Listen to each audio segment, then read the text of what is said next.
Olá, meu nome é Joás Menezes e esse é o podcast do canal Teologia Hoje. Eu convido você para tomar mais um café com a Bíblia. Esse é o 24º episódio de 2022, o 6º episódio da série Caminhos da Graça. Pegue a sua Bíblia e a sua xícara.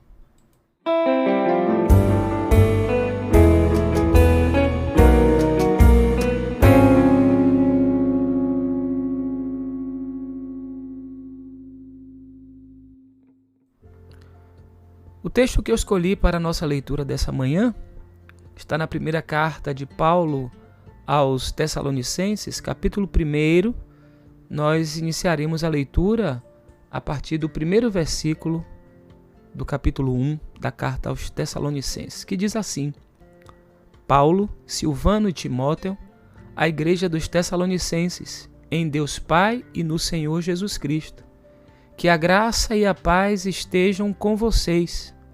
Sempre damos graças a Deus por todos vocês, fazendo menção de vocês em nossas orações e sem cessar, lembrando-nos diante do nosso Deus e Pai da operosidade da fé que vocês têm, da dedicação do amor de vocês e da firmeza da esperança que têm em nosso Senhor Jesus Cristo.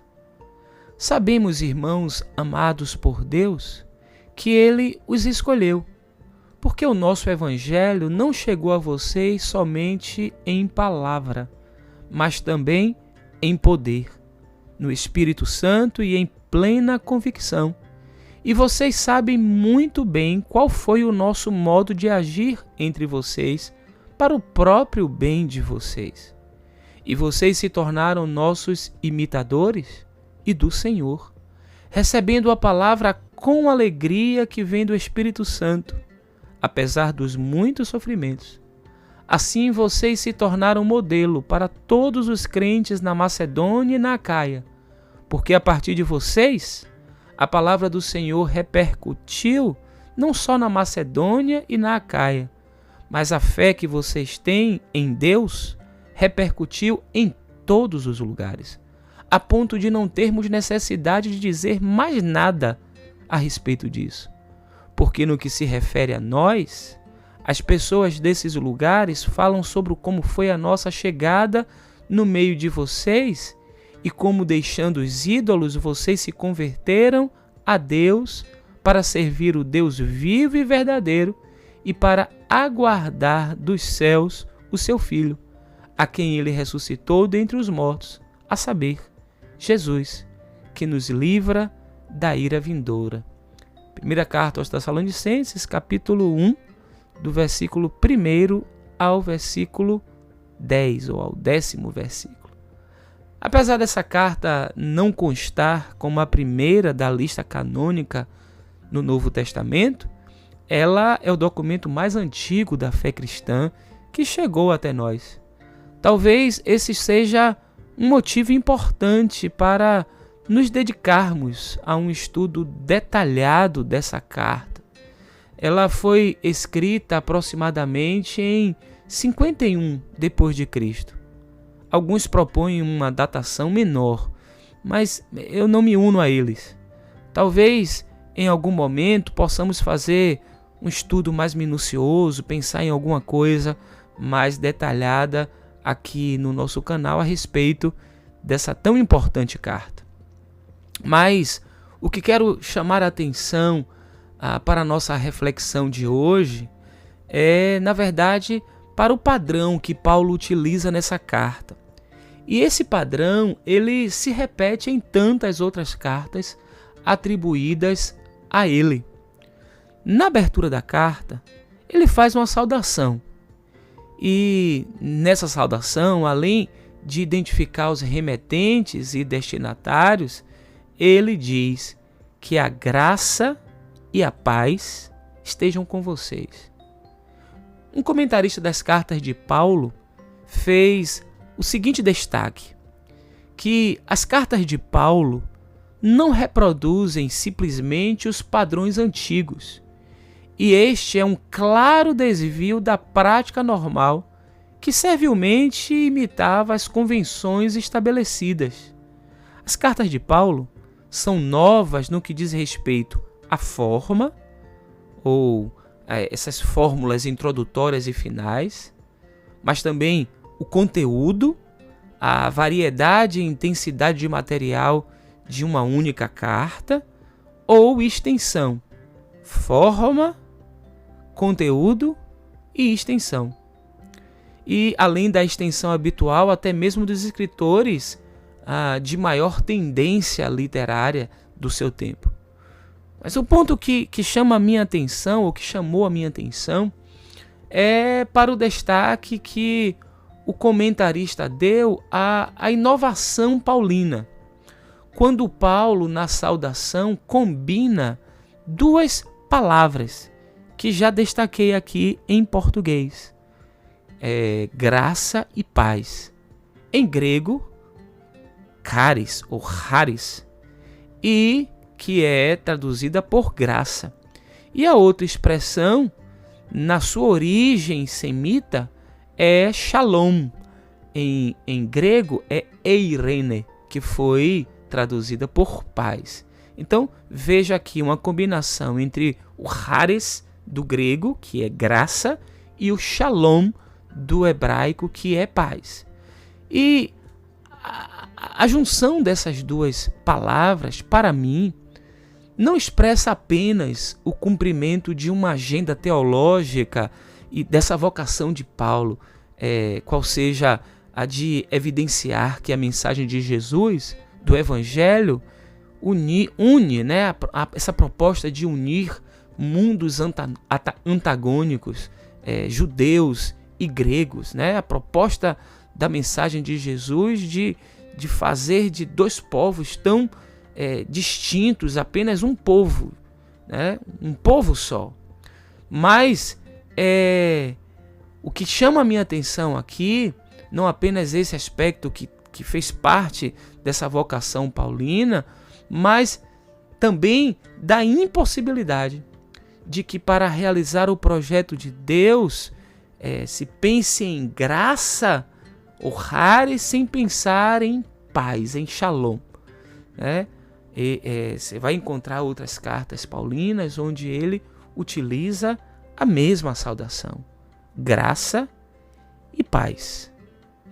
Não sei se você sabe, mas a expressão, o termo shalom em hebraico, que foi traduzido, né, os textos do Antigo Testamento por paz, não significa apenas paz como ausência de guerra, e só isso já seria muito bom, né? Mas o termo ele é mais abrangente. Shalom significa saúde, prosperidade, plenitude de vida, ou seja, essa dimensão de totalidade do indivíduo, né, que goza de todos esses elementos e que vem da mesma fonte, né? O Deus é esse portador da shalom. E charis, ou graça, caminha com eirene, ou shalom, né? Eirene, eu já disse, é a palavra grega. E porque no texto grego vai aparecer charis e eirene. Mas o pano de fundo de shalom é a expressão grega, né? Nesse mundo semita que Paulo também transitou. Então, graça e paz é a síntese das possibilidades de ação do divino em nós.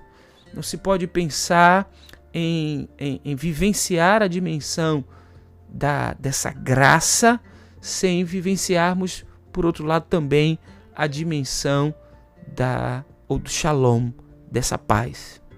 Hoje é 17 de setembro e no dia 17 eu encontrei, né, comemorada dia 17 de setembro, uma comemoração bem interessante.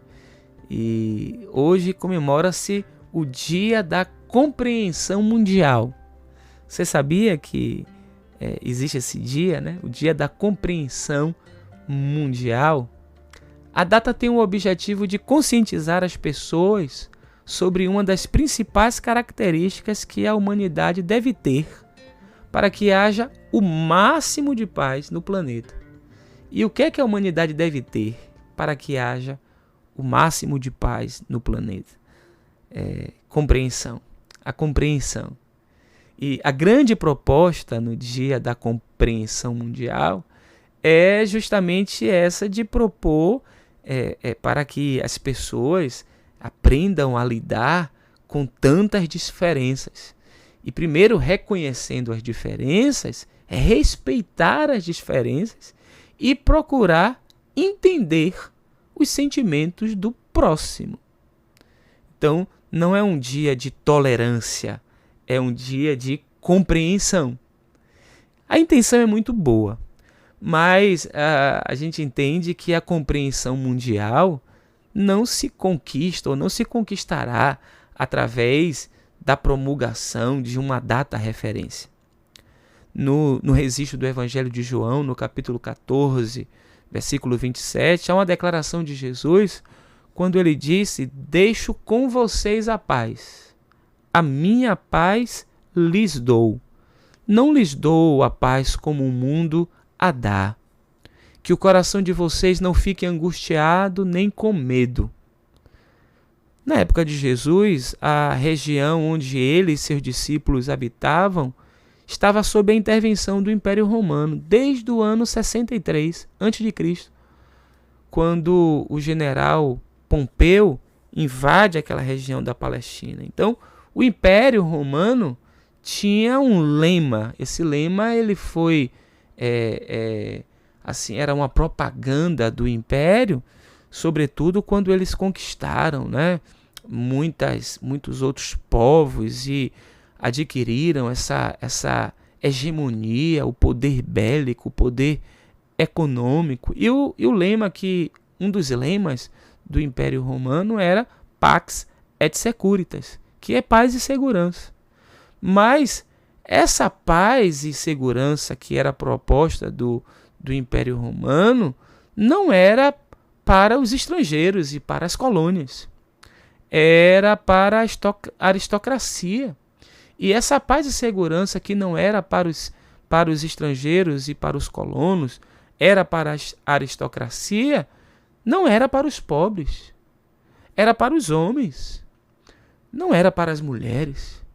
Por isso, a ideia de paz em Jesus não é conquistada por decreto imperial.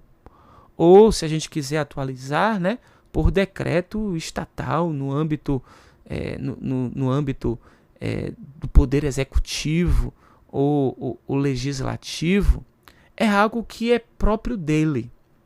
E por ser dele, isso emana do próprio Cristo.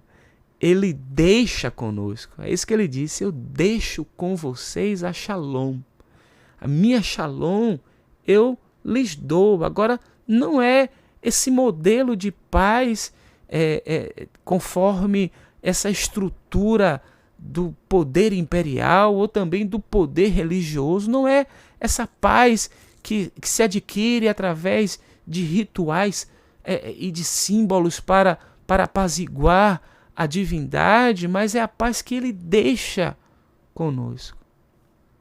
Eu encontrei no site do Tribunal de Justiça do Espírito Santo, eu extraí um comentário sobre essa data e eu quero compartilhar com vocês aqui. Diz assim, que o dia 17 de setembro, o dia da compreensão mundial, é um momento de reflexão. Mesmo com tantos avanços em relação aos direitos humanos nas últimas décadas, vemos inúmeras notícias pela televisão ou pela internet que nos chocam por variados motivos variados, muitos deles banais. A diferença sempre se apresenta, pois sempre há também distintas divergências. Nós somos assim. E essas divergências de ideologias, de culturas, de religião, de orientação sexual e educação, entre outros. Então, assim, O dia da compreensão mundial nasce a partir desse lugar, dessa consciência de que somos diferentes e que pensamos diferente e que temos gostos diferentes e temos escolhas e opções diferentes e elas precisam ser respeitadas. Mas quando há uma quebra dessa dimensão, como eu disse, que não vem através da formulação de uma data simbólica ou de uma promulgação de lei, mas quando parte de algo que nos toma no nosso interior, né? Por isso que Paulo começa essa carta e tantas outras cartas que ele escreveu a outras comunidades, inclusive cartas que não chegaram até nós. Provavelmente ele não mudou esse padrão, ele sempre desejou às comunidades graça e paz. Não é possível falar sobre o tema da graça, desejar viver a graça, celebrar ao Eterno, porque recebemos essa graça, sem também, juntamente, não termos essa experiência do Shalom, dessa paz que brota dessa mesma fonte, né? Da mesma fonte de onde vem a graça, é a fonte de onde emana Shalom. E se a gente quiser pensar no Shalom apenas como paz, como essa ausência de um conflito irrefletido e desmedido, nos fará muito bem. Não adianta pregarmos o tema da graça, de que fomos alcançados pela graça, salvos pela graça, se não somos propagadores e disseminadores da paz. Felizes são aqueles que proclamam a paz. E uma das formas de proclamar a paz e viver alinhados a esse projeto do reino de Deus, o projeto que é vida e que essa comunidade abraçou, e ela viveu uma operosidade da fé, dedicação no amor, uma firme esperança, e tudo isso por conta da esperança que colocaram em Jesus, em mais nada. A firmeza da esperança que eles colocaram no Senhor Jesus Cristo fez com que a fé deles fosse operosa. E eles tinham a consciência, e Paulo reforçou isso, né, no texto que nós lemos, de que nós fomos escolhidos. E esse evangelho que chegou a nós não chegou apenas em palavra, mas chegou em poder, no Espírito Santo, em plena convicção. Não é o poder do Estado que faz isso. É esse poder do Espírito que gera em nós essa convicção. E isso também nos faz, assim como Paulo estimulou aquela comunidade, penso que é uma palavra que nos estimula hoje, assim como eles eram imitadores do Senhor, aqueles irmãos também fizeram isso, buscaram imitar o Senhor. E uma das formas de imitar o ministério, a vida, a obra de Jesus é vivermos em paz, andarmos em paz. Então eu desejo um dia para você, esse sábado, o dia da compreensão, o dia da compreensão mundial. Que esse dia seja vivido por você debaixo da graça e da paz do nosso Senhor. Obrigado pela sua participação, você que está interagindo no chat. Além de fazer essa interação no chat, não escreva de registrar suas impressões e reações nos comentários, na página dos comentários, assim como você tem feito durante toda a semana no nosso Curta a Palavra. Comenta aqui também nesse nosso vídeo que ficará disponível para ser acessado em qualquer momento. Fala aí como é que chegou para você a nossa reflexão de hoje e quais são também e se você sabia, né, a respeito dessa comemoração do dia 17 de setembro, dia da compreensão mundial. Que com muita paz, com muita graça, possamos ser mais compreensivos uns com os outros. Se você acompanhou esse podcast até aqui, se ele foi relevante para você, compartilhe esse link com seus familiares e amigos e continue acompanhando o nosso podcast aqui no nosso canal, mas também no YouTube, mas também nas plataformas de podcast. Assine o nosso canal se você ainda não é assinante, www.youtube.com/teologia hoje. Que a bênção do Eterno, que enriquece e não acrescenta dores, seja sobre a sua vida, dos seus familiares e amigos. E essa é a oração que faço por Cristo Jesus, nosso Senhor. Amém. Até o próximo Café com a Bíblia.